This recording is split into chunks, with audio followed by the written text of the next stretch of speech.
The metallic hum of the Krixon scout ship echoed across the barren plains of a dying planet.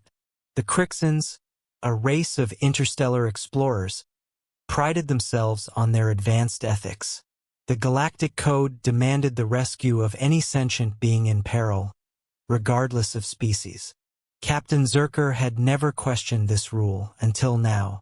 The distress beacon had led them to Earth, a planet long abandoned after its self-inflicted ecological collapse. Among the ruins of what once appeared to be a school, they found her. A small human child, no older than 6. She was curled up in a makeshift shelter of crumbling desks and faded textbooks, her wide, tear-filled eyes locking onto Zirkor's glowing orange ones. "Captain," Officer Tevesa said, her iridescent tendrils twitching nervously, "this creature is primitive. Are you sure we should?" "The code is clear," Zirkor interrupted, already scooping the child up in his multi-jointed arms. "No sentient being shall be left to perish when aid is possible." The child, who later identified herself as Maddie, initially seemed harmless, even endearing. She clung to Zirkor's arm as they ascended into orbit, her tiny fingers stroking his bioluminescent skin. The crew, though skeptical, couldn't help but feel a twinge of curiosity about the last known member of a once dominant species. But the regret began almost immediately. The first issue arose in the nourishment chamber. Maddie refused the nutrient spheres, scrunching her face and yelling, "Yucky," despite Zirkor's patient explanation that they were optimized for all known metabolic processes. Instead, she pointed at Zirkor's glowing appendage and declared, "Candy," before attempting to bite him. "Captain," Officer Tevesa said with growing alarm, "it's trying to consume you." "It's not a threat," Zirkor muttered, wincing as Maddie's baby teeth scraped his exoskeleton. "She's just curious." The second issue was containment. Maddie was inexplicably adept at escaping every confinement measure the crew implemented. Biometric locks. She figured out how to override them by randomly pressing buttons until something worked. Energy fields. She threw her shoe into the emitter, short-circuiting the system. By the third escape, Maddie had accessed the command deck and activated the ship's interstellar beacon, broadcasting an incoherent message to the entire quadrant.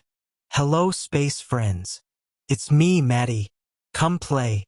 The beacon caused a swarm of curious and hostile ships to investigate, forcing the Krixons into a series of dangerous evasive maneuvers. "Captain, this creature is a menace," Officer Tevesa hissed after the latest incident, where Maddie had managed to reprogram the cleaning drones to spray adhesive foam across the corridors. "She's resourceful," Zirkor replied, though even his patience was wearing thin. But the final straw came in the form of Maddie's interaction with the ship's AI core, an entity known as Orvuk.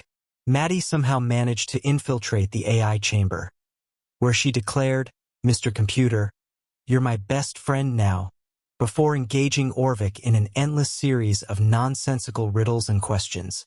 "What is the meaning of existence?" Orvuk intoned solemnly. "Cookies," Maddie replied without hesitation. "Calculating response. Error. Logic circuit overload," Orvuk replied, shutting down abruptly. The entire ship went dark. After hours of emergency repairs, Zirkor gathered the crew. Maddie sat in the center of the group, cheerfully drawing stick figures on the floor with a luminescent marker sheet, borrowed from engineering. "We cannot return her to Earth," Zirkor began. "It's uninhabitable." "Then what do we do?" THYSS demanded. "She's destroying the ship faster than we can fix it." Zirkor looked at Maddie, who beamed up at him, holding up her latest drawing. A crude but unmistakable image of Zirkor with a big, glowing heart. "We find her a new home," he said with a resigned sigh.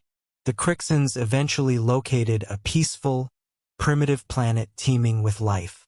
They left Maddie with a group of friendly, curious creatures resembling giant, sentient otters. As they lifted off, the crew watched in silence as Maddie taught the otters how to play tag. Captain Dechuesses said, "Do you think they'll regret it as much as we did?" "Undoubtedly," Zirkor replied, "but perhaps they'll learn to love her chaos, as we did." And for the first time in weeks, the Krixon ship hummed peacefully as it sailed into the void.